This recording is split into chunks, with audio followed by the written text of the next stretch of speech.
for the strength of Canada's economy. When the ratings agencies look at Canada, and when they grant us our AAA rating, one of the areas where Canada rates very highly is the strength of our democratic institutions and of our institutional architecture. Chrystia Freeland defends her government's hands-off approach to the Bank of Canada. This after it's revealed that Bank Governor Tiff Macklem penned letters to 3 premiers who called for a pause in interest rate hikes. The need for central bank independence is crucial because you do not want the government to influence the objective of the central bank, which is typically long-term price stability, while the objective of a government might be very short-term. Economics professor Jean-Paul Lamb worked for the Bank of Canada about a decade and a half ago.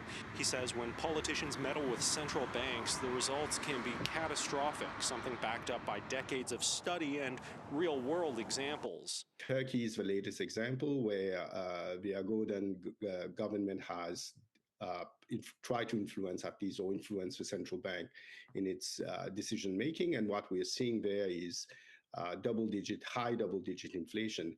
In letters to Ontario Premier Doug Ford, BC Premier David Eby, and Newfoundland and Labrador Premier Andrew Furey, Macklem says he always welcomes input, but says requests from elected officials could make it look like the bank isn't operating independently, something he says could risk undermining the bank's legitimacy and effectiveness.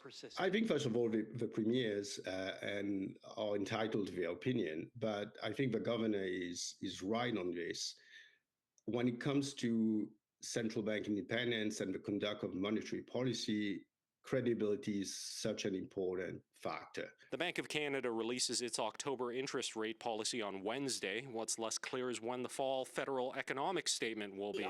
Treasury Board Secretary Anita Anand says while the federal government is still running a deficit, it'll be smaller than expected. We have the annual deficit for the fiscal year 2022-23 at $35.3 billion when it was estimated, or at least projected to be $52.8 billion.